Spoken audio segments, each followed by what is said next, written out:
I knew I was done the moment Lana called my entire team a luxury we can't afford during a transition quarter.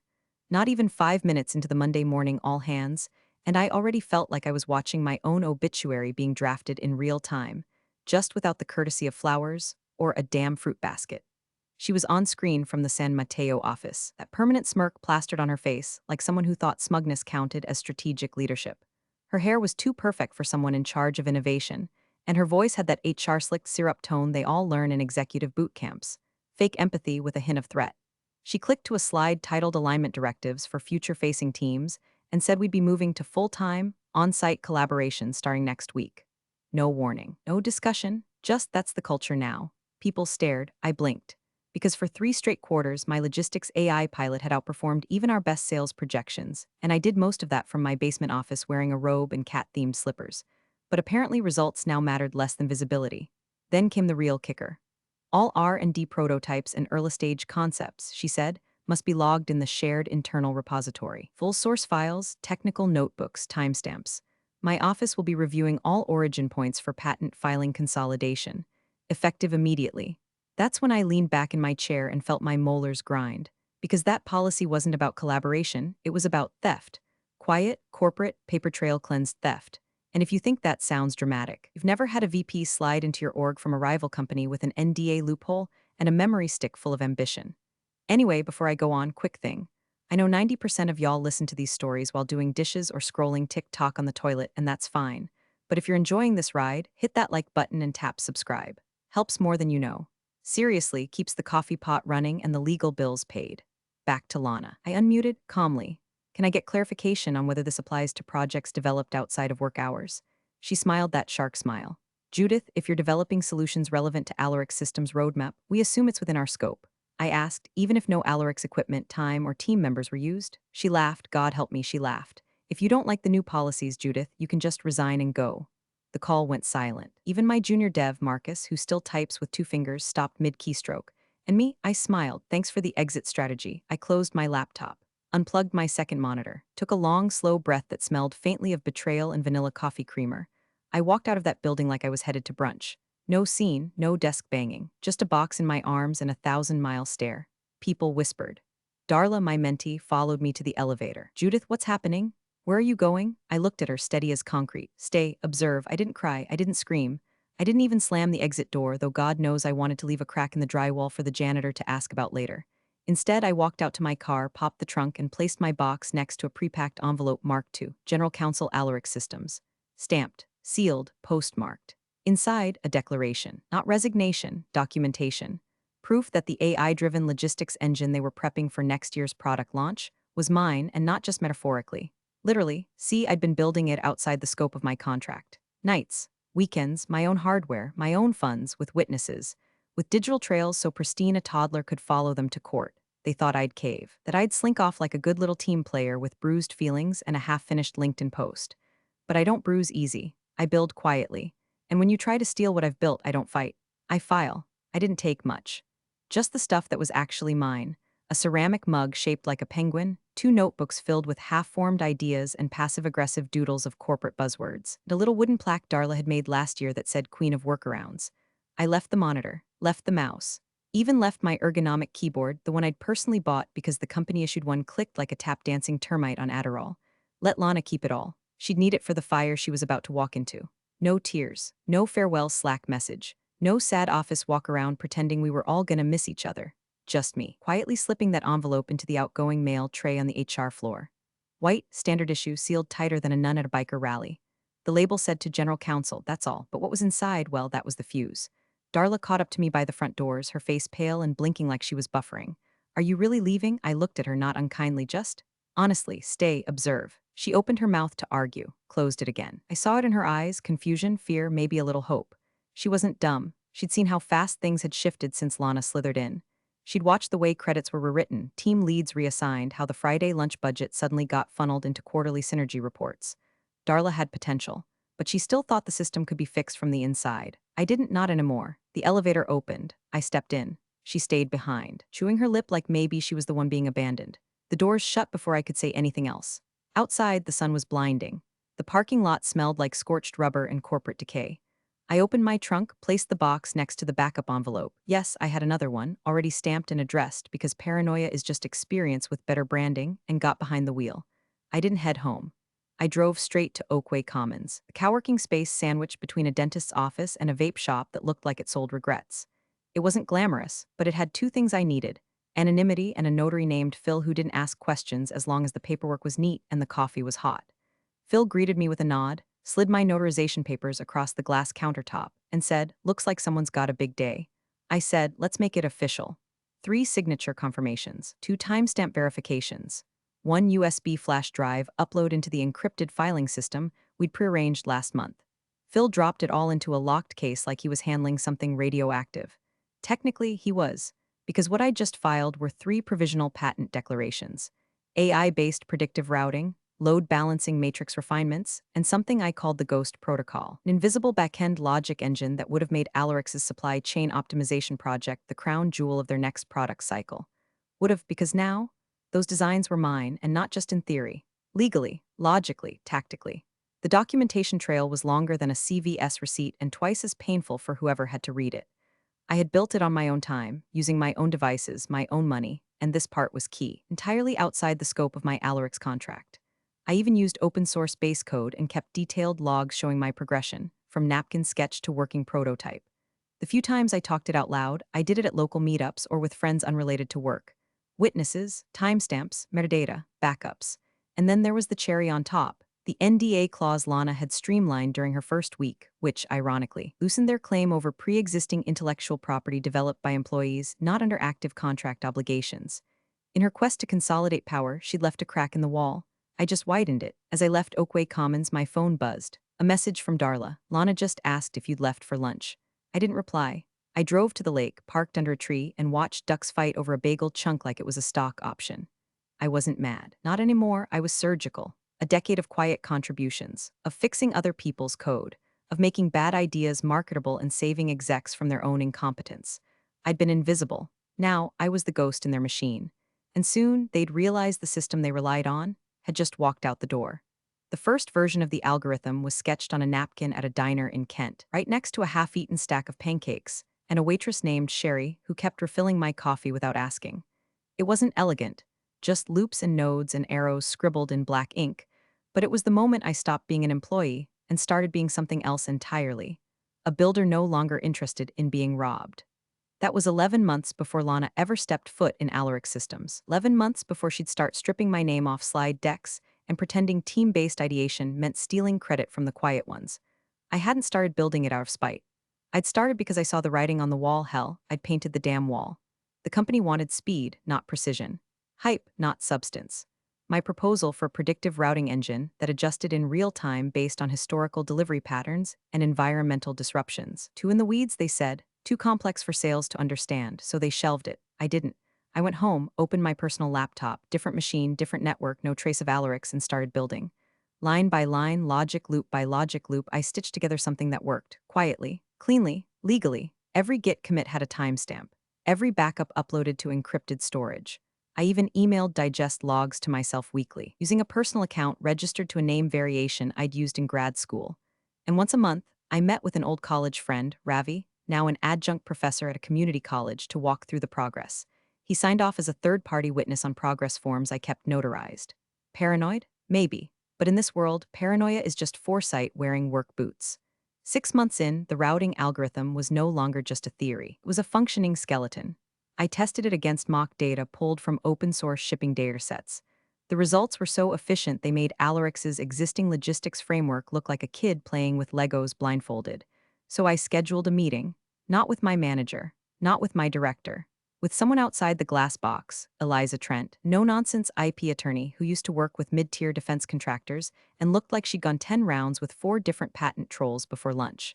I laid out everything: logs, backups, timestamps, offsite development proof, even a video of me building a core module with a time and date watermark on the screen and a local radio station playing in the background. Eliza didn't blink. "These are yours," she said. No question. She drafted the filings: 3 separate provisional patent applications, the routing optimization engine, the fallback redundancy logic that triggered based on delivery anomalies, a dynamic resource balancing system I called Ghost Protocol because it moved data so silently even sysadmins would miss it, filed under my personal name, no corporate ties, no ambiguous language that might let Alaric sneak in through a backdoor. Eliza triple-checked every clause, and just to be sure, we timestamped the filings through a separate, independent archival network, legally overkill, but emotionally satisfying. I didn't tell anyone at work. Why would I? It wasn't for them. Then Lana arrived, like a cheetah in a boardroom full of mice, thinking speed and power made her untouchable. She announced Alarix would soon launch a new AI-driven logistics intelligence suite, and I nearly choked on my lunch. They were using my foundation, not just inspired by, built on. And what they didn't know, what no one in that tower of recycled buzzwords and ego inflation knew, was that the moment they hit compile on the demo version, they'd already stepped onto a legal landmine. Because every core dependency in that code, every logic sequence, every backbone decision tree that made it intelligent, was now protected. By law, not because I was vengeful, because I'd lived through enough office betrayals to know that silence only protects the thief. So I stopped being silent. I became precise. And precision, my friends, cuts deeper than rage ever could. They called it Project Apex, which already made me want to gag. As if slapping a dramatic name on a bundle of half-understood algorithms could turn duct tape into a Tesla. Lana stood up at the all-hands that Friday and declared with her trademark breathless enthusiasm, "Be unveiling Apex at the Midwestern Tech Frontier Summit. This is our moonshot. Moonshot, right." I watched the clip of that meeting later, someone having sneakily recorded it and sent it to me with the caption, "Guess who thinks she invented oxygen? Apex was supposed to be the crown jewel. A next-gen logistics intelligence engine that would predict delivery disruptions, self-heal backend failures, and optimize entire networks on the fly." Basically, what I'd been building, only now duct taped together by a team that didn't know which parts I had intentionally never documented. Because here's the dirty little truth about real innovation.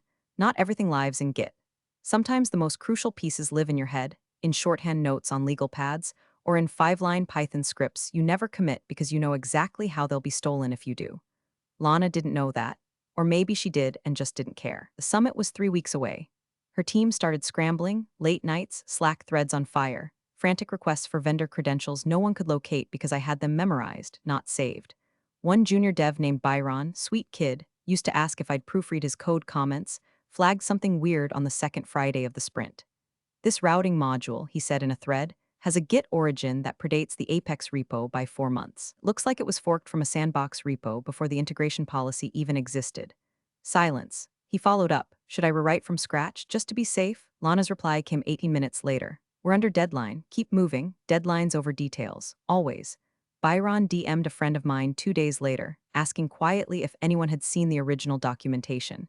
He said half the function calls weren't returning expected outputs, and some of the backend balancing protocols were just stubs, placeholders, empty code meant to be filled in later. Except I hadn't left placeholders.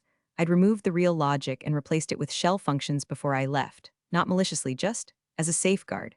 Think of it like locking your front door before quitting a job where your boss once hinted they might repurpose your personal laptop. Meanwhile, internal comms kept pumping out bright, chirpy messages like Apex, bold, brilliant, built for the future. They scheduled mock press interviews. PR drafted taglines about next-level disruption. I heard someone even ordered custom lanyards with the Apex logo and a QR code that didn't go anywhere yet. And still, under the surface, the codebase was bleeding. Automated test coverage dropped. Delivery simulations buckled under synthetic stress loads. They tried reassigning tasks to new contractors, but nobody could reverse engineer the logic engine without hitting conflicts. Then came the whisper, just one whisper.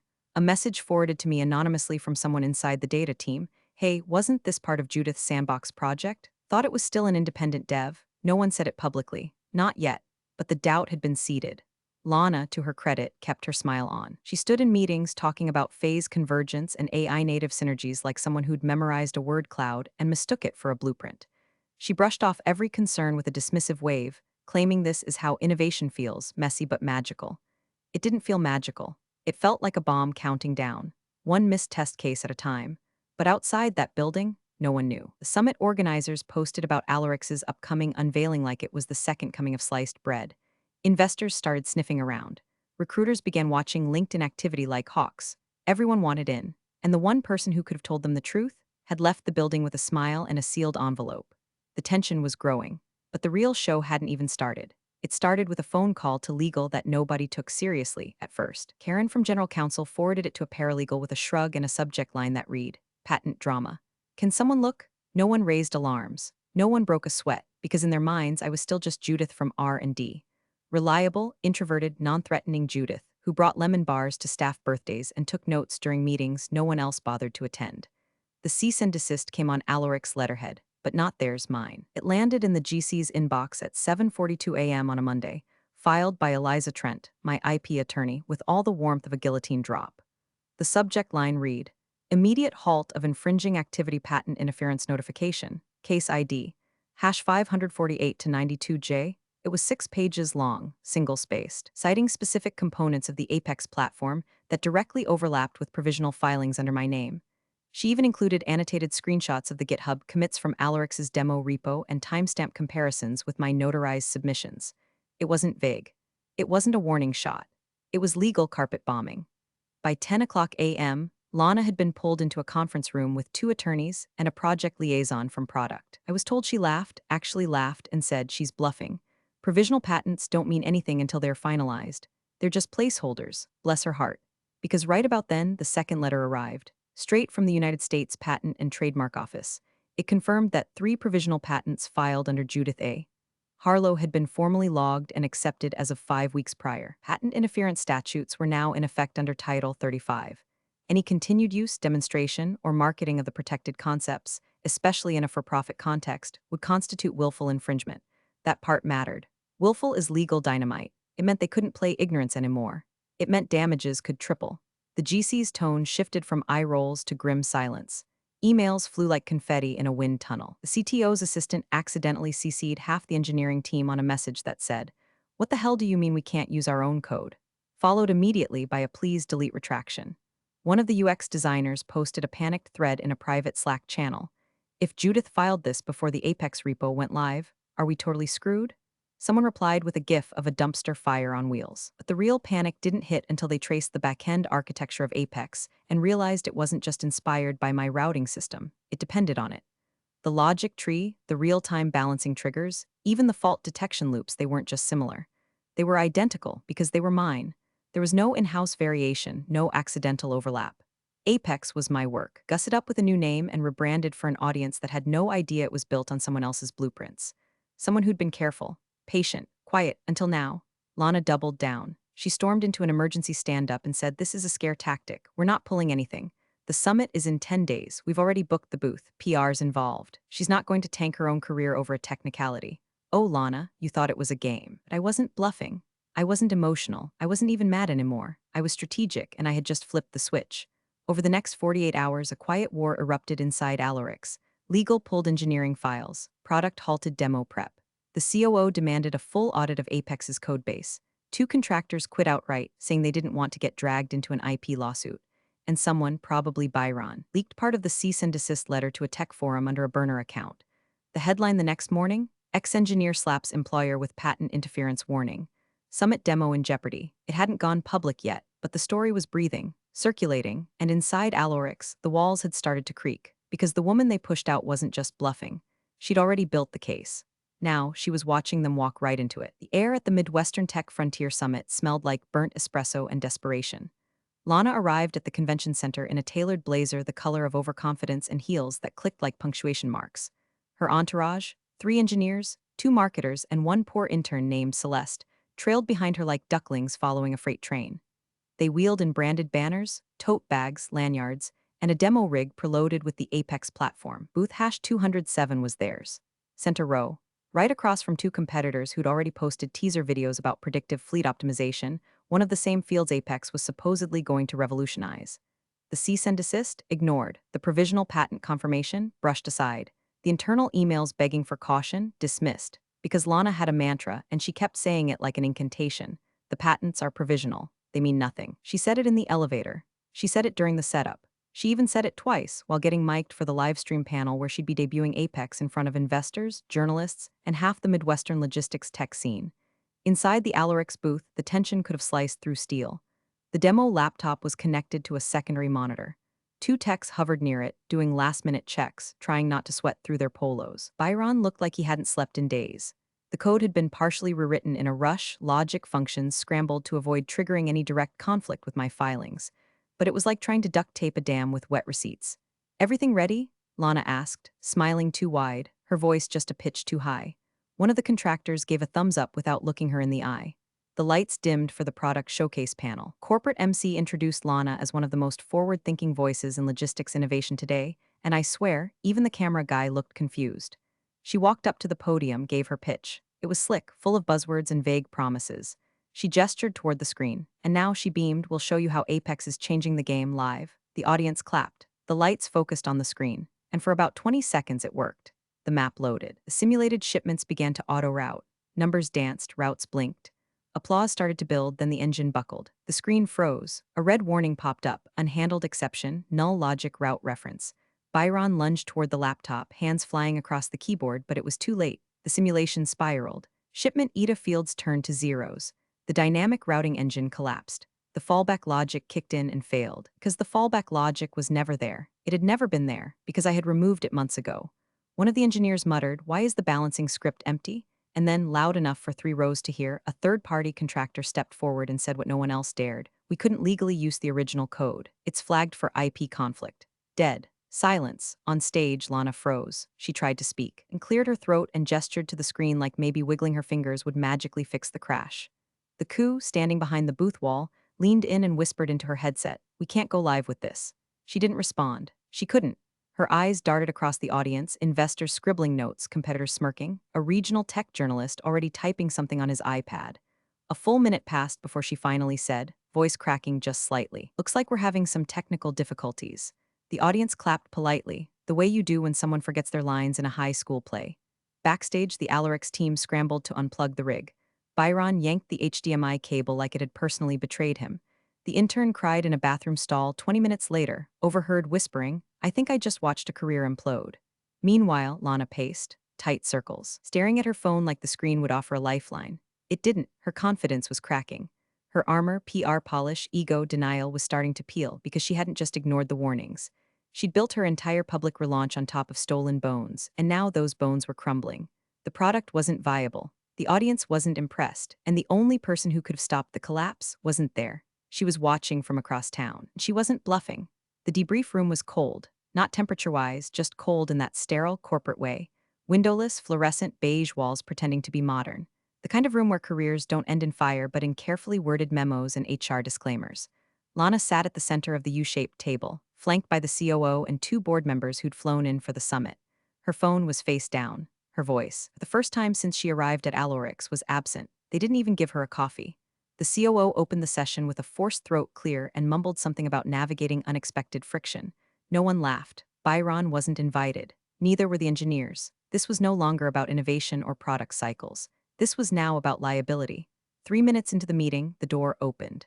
And in walked Eliza Trent, my attorney, like a storm in a tailored black blazer. She didn't ask permission. She didn't introduce herself. She just walked straight to the head of the table, set a thick manila envelope in front of General Counsel Karen, and said, "Calm as sunrise, Judith Harlow sends her regards." Karen, confused, looked to the board for guidance. The older one with the tortoiseshell glasses gave a tiny nod. Eliza took a step back and crossed her arms. Karen opened the envelope. First, a printed spreadsheet of logs, commits, backups, sync reports, all with metadata confirming origin, timestamp, and development device IDs. Every line of code Lana had claimed belonged to Apex had been written months earlier by me, on a machine registered to my name outside Alarix's network. Second, a notarized affidavit from Ravi, my witness. Dated, stamped, clear. Third, a small USB drive labeled Audio January 17 R&D Reorg. Karen plugged it into her laptop, pressed play, and there it was, Lana's voice, crisp and undeniable. "If you don't like the new policies, Judith, you can just resign and go. A beat, you'll be fine. Honestly, your stuff is probably too technical for Apex anyway." A longer pause followed by a chuckle. "Once it's in the system, it's ours. That's how it works." The room went still. Liza let the silence sit. Let it marinate. Then she said, because Miss Harlow left Alarix Systems before project submission, and because her work was done independently, with no use of company time, equipment, or collaboration, and because she retained third-party witnesses and documented her development trail meticulously, Alarix holds no claim, no rebuttal. Karen shut the laptop slowly, like it might explode. The older board member turned to Lana. His voice was low, but the words cut like wire. "Did you verify any of this before announcing Apex?" Lana opened her mouth. Nothing came out. The COO stared down at the table. One of the board members leaned back, exhaled through his nose like someone trying not to say, "I told you so." Eliza reached into her bag and handed Karen a single-page summary. It was a legal statement of acknowledgement and requested retraction. Alarix's agreement to cease all use of the disputed systems, refrain from referencing Apex in marketing materials, and release a public clarification. There was a blank signature line. Karen didn't ask questions, she just set the page in front of the board. No one defended Lana, no one argued, they just stared, because the truth wasn't fuzzy anymore. It wasn't debatable or wrapped in interpretation. It was filed, time-stamped, admitted to on record. Now they were caught by a woman they thought was dispensable, a woman who didn't fight with emails or pleadings or escalations, a woman who said thanks for the exit strategy and left, then came back with a legal kill shot tucked in an envelope. Lana didn't speak for the rest of the meeting. She just sat there, silent, pale, and very, very small. They didn't even call her in. The board convened in the main conference suite at 9 a.m. sharp the next morning. Lana's name wasn't on the invite list. Her office door remained shut, her chair conspicuously empty, and her Outlook calendar went dark. She was still in the building, apparently, sitting somewhere down in HR with a lawyer and a coffee she wasn't drinking. But upstairs, decisions were being made. The first was simple. Apex was dead, not rebranded, not shelved, dead. A quiet bullet to the temple, executed by unanimous vote. The board didn't even pretend to salvage it. There were too many eyes now, investors, journalists, competitors, waiting to pounce on any misstep. And trying to salvage Apex would only lead to one place, court. The second decision came with fewer words. Motion to revoke all admin access associated with VP Lana Reiser, effective immediately. No debate. The CTO slid his tablet across the table to IT. Within seconds, Lana's badge pinged inactive in the system. She wouldn't know it yet, not until she tried to access the elevator. Maybe not until she got back to her office and found her login rejected, but it was done. Then, a quiet but purposeful shuffle of papers. Karen from legal passed around a newly drafted memo titled, IP Attribution Update, Apex Logic Framework. Inside, it detailed, without fanfare, that the core intellectual property once dubbed Apex had been traced to former employee Judith A. Harlow. It included a statement of acknowledgement, dated and signed by both legal and compliance, and requested that all internal documentation reflect this correction moving forward. It didn't say her name with reverence, just with certainty, and that was more than enough. 2 floors below, someone was updating the internal wiki. Another was pushing a memo to PR, drafted with the usual corporate vagueness. We thank all contributors for their efforts and remain committed to ethical innovation. But the real fire started offsite. A freelance tech journalist, one I'd spoken to off the record 2 weeks prior, published the piece before lunch. Ex-engineer outsmarts employer in patent surprise. How one woman's documentation took down a flagship product. It wasn't sensational. It didn't need to be. The headline alone was enough. My inbox exploded. By 2 p.m., I had 4 recruiter messages with the subject line "Saw the article eyes" and one from a startup CTO that read, "If you're even thinking of doing this again, I want in." My LinkedIn lit up like a slot machine on Red Bull. Likes, shares, reshares. People I hadn't heard from in years were commenting, tagging, reaching out with congratulations dressed up as curiosity. Even Darla messaged me, "Holy hell, you really did it." I didn't reply. There was nothing to say. I wasn't angry anymore. I wasn't even proud. Just still, because vindication doesn't always come with champagne or applause. Sometimes it shows up in an edited org chart, in a deactivated badge, in silence that wraps around a room full of men who thought they'd never have to learn your name. I went for a walk that afternoon, left my phone at home, grabbed a coffee from the place that always oversteeps their tea, and sat on a bench watching squirrels fight over stale French fries. Somewhere across town, the same board that once erased me was now rewriting internal documentation with my name in bold. Lana's chair? It would be gone by morning. But mine? They never even realized it had been stolen, until I took it back. The badge was heavier than I expected. Not literally, of course, just symbolically. Clean silver rectangle with Viron Labs etched into the bottom corner and my name above it. Judith A. Harlow, Chief Patent Officer. The receptionist smiled like she'd been told to expect me. She pointed me toward the elevator bank, which opened with a quiet ding and a rush of lemon-scented air conditioning. The building was all glass and clean lines, designed to feel like the future, like something you could trust with secrets and capital. And for the first time in over a decade, I walked into a workplace that wanted me because of what I'd built, not in spite of it. Viron wasn't a startup, not exactly. They were lean but lethal, focused, run by people who understood IP wasn't some box to check, it was the foundation. They'd courted me after the article dropped, made it clear they didn't just want my name on paper. They wanted my system, my discipline, my foresight. It gave me my own floor, not a whole one, but enough of one. A glass-walled suite with a view of the skyline and a quiet hum of servers in the background. First order of business, setting up a patent review protocol so no one in that building ever made the same mistake Alarix did. I hadn't brought much with me. Just the usual: laptop, legal pads, a single framed photo of me, and Ravi eating soft pretzels in grad school. At exactly 9 o'clock a.m., I opened my inbox. 15 NDA forms waiting for my review. 3 internal product proposals with flagged dependencies. A welcome email from the founder titled simply, "Let's build smarter." Across town, same morning, Alarix's new product team was prepping their fallback demo. A stripped-down, less visionary version of Apex they were calling Route IQ. It was supposed to be simple, safe, stripped of anything that could trace back to me. Except it wasn't, because as they ran the sandbox environment, something unexpected happened. The load balancer refused to initialize. A backend authentication module threw a red flag. A third-party API call failed without explanation. All of it traced back to core files they thought they'd scrubbed. But they hadn't, because those dependencies weren't just referenced in Apex. They were buried in it, protected by provisional filings, tagged with code headers that now carried a trademarked namespace. Harlow Routing V1, some poor engineer, probably Byron, bless him, clicked into one of the failed modules and found a note in the header. Harlow protocol do not modify without written authorization. The panic came quickly. Git commit history locked. File access restricted. Licensing checkers auto-triggered. I opened the repo history and saw it. Every attempt to rebuild without my original logic caused conflicts. Every shortcut, broken, every patch, fragile, because they hadn't built around my work. They'd built on it, and without me it collapsed. I heard about it an hour later, secondhand, through a Slack message forwarded by a recruiter who said, "Thought you'd appreciate this." Screenshot attached. One line stood out. From a senior engineer I'd never even met. She wasn't joking. "We built this on her work." I sipped my coffee.